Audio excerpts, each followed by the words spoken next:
Someone deserves a roof. Good evening, my name is Peter Samuelson. Whoops.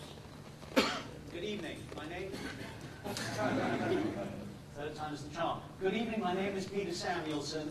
I'm here because it is disgusting, it is disgraceful, and it is unnecessary that there are tens of thousands of men, women, and children sleeping rough in the City of Angels, and almost 1 million nationally. People who are sleeping under freeway arches, in the bushes, on damp cardboard.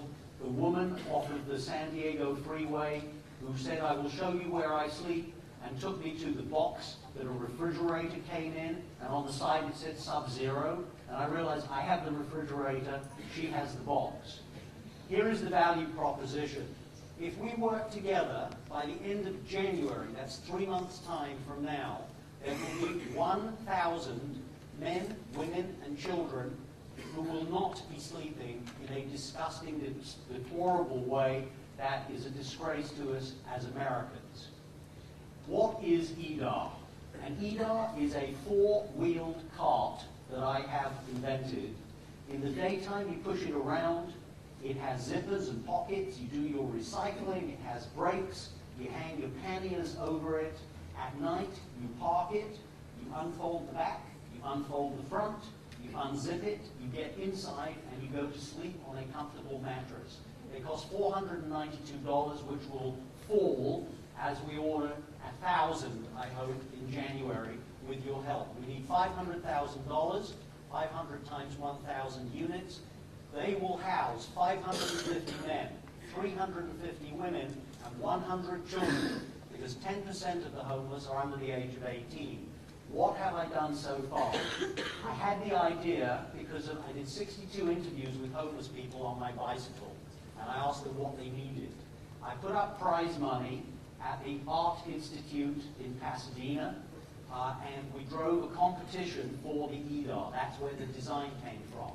We got a shopping cart manufacturer who did 9 prototypes for us.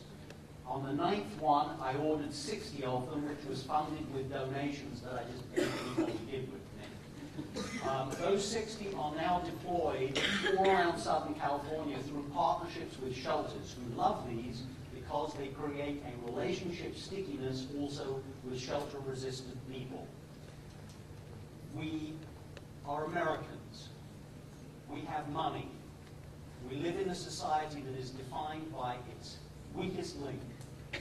It is unacceptable that these people are sleeping rough amongst us when we have a little bit of technology and a little bit of money, less than $500 a head, gets a person a little bit of dignity and something where they won't be rained on in a refrigerator box. This is how we define America. I'm Peter Samuelson, and I've approved this message.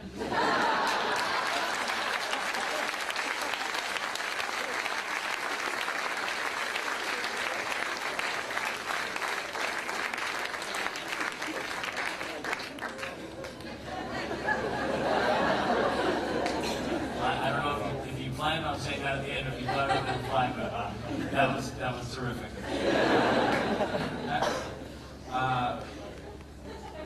I have a couple things. One, I think you made the point very clearly about what the problem is. I think you could have spent more time, because you came back to that several times. I think the problem of homelessness is pretty clear to most people because we see it around us every day here in Los Angeles. So I think stating it clearly and succinctly up front could have then moved on and spent more time. For example, on the relationship with the shelters. That wasn't totally clear to me. And when I heard that about how this creates the people who run shelters, they like this idea, this innovation. I wanted to know why and how that relationship works. I wanted to know more about that. So I would have spent more time on that and less on coming back to the problem. I thought you, again, did a great job on defining the problem. I would have loved to have heard some stories about how some of those 60 carts that have been deployed, just how folks are receiving them, some kind of story that shows that they're well tested and practical, et cetera, et cetera. Excellent. And market data is always critical, so I appreciated you commenting that you interviewed 62 homeless people to get inspired around what you should build. So that was a good comment. As the Los Angeles Police Commissioner for 17 years, one of our primary difficulties was getting people to use shelter when we tried to provide it to them for a whole host of reasons. So it did set me thinking that there might be something here that at least provides that with a little bit more dignity and a little bit more comfort that they would take the time to use. Peter, I graded you very high in the presentation, and I think a lot of the presenters tonight would have benefited a little bit if they started with the end and then backfilled how we get there, because I think developing this really cool invention, but the one thing was missing is how do we deploy it with the shelters, and that was a really interesting thing. If we could have started with that and backfilled how you got there, it would have been probably a little more compelling for them.